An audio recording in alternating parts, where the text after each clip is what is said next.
Hi everyone, it's Billy. Welcome back to my channel and thank you so much for watching. I'm trying out a new setup for this video, so we'll just see where it takes us.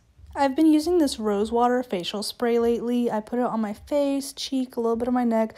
They say that it's for hydration. I don't know if it's had any effect on me, but I think I just enjoy having a skincare step because I usually never actually do my skin. So it's nice to just feel more pampered and do this facial spray. For the first time ever, I'm actually hopping on board the hair straightener curls fiasco.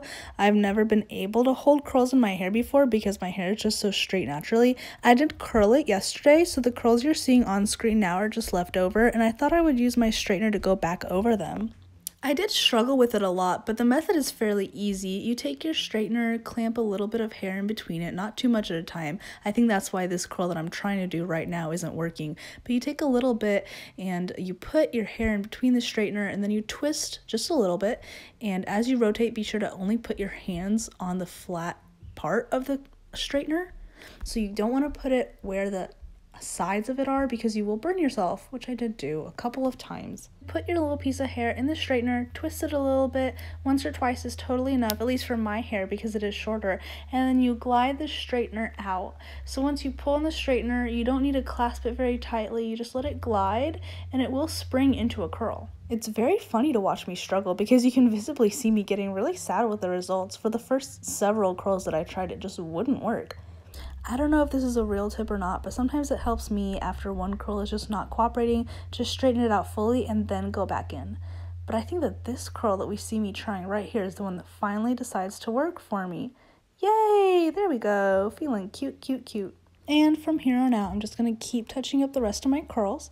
This isn't really the right way to do it. I'm only doing it this way because yesterday I also curled them and hairsprayed them and they looked kind of okay. So I didn't want to start from scratch. But if you are starting from scratch, the best way to do it is to section off your hair. I used to never believe in sectioning your hair. I would just go in kind of, wherever I can stick the straightener and curl it, that's what I would do.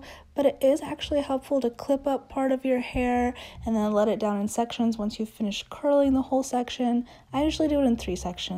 I just clip up the top, I do all that's left on the bottom, then I let down a little bit, and then I curl that new section, and then I let down all of it, and I finish up curling it. What you see me doing on screen is definitely very lazy, definitely not getting all of the curls that were loosened that I should have touched up, but I was just doing it to kind of show a little bit on screen.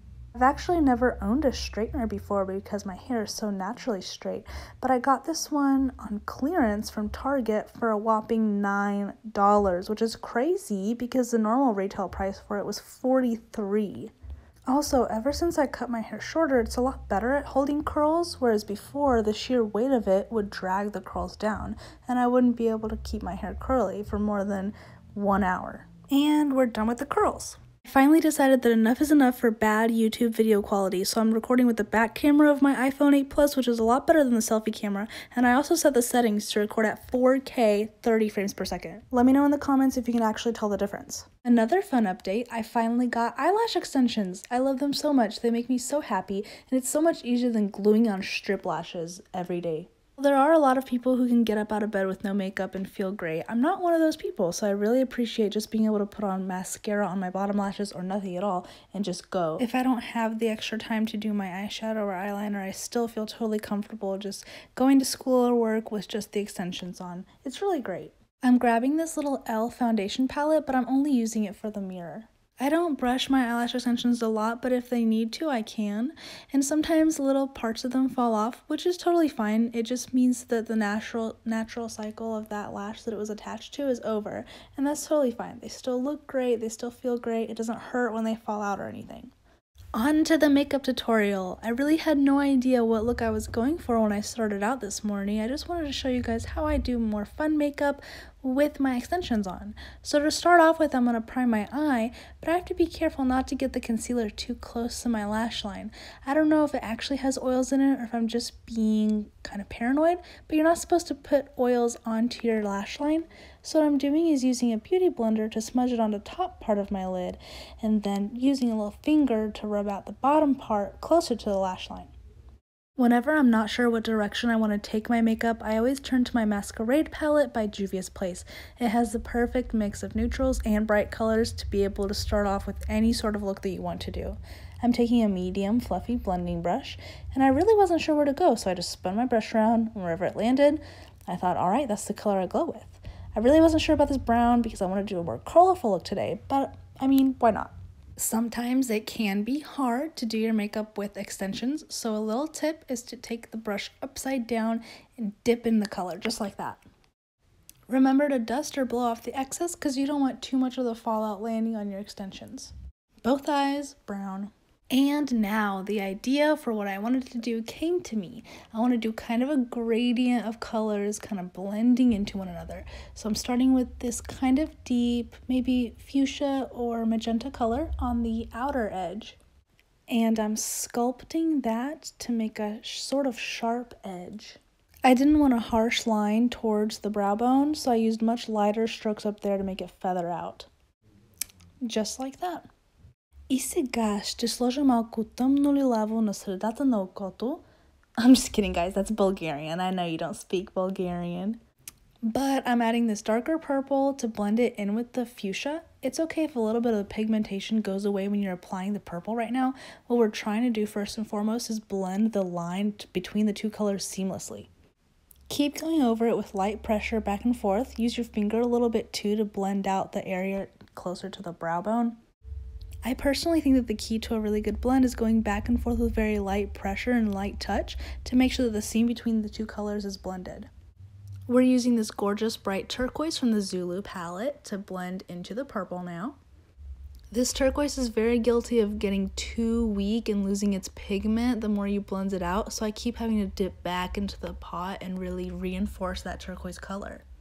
In general, anytime you're blending, it can make the colors a lot weaker because you're diffusing them out over more surface area, which makes sense. Like for example here, I'm bringing that turquoise not only where the turquoise spot is, but also overlapping the purple, and then I'm also bringing it up across the whole entire brow bone. So what I'm doing next is going back into each of the colors and adding more of it. More of the magenta, more of the purple, more of the turquoise to make it more bright and pigmented, since that does go away a little bit while blending.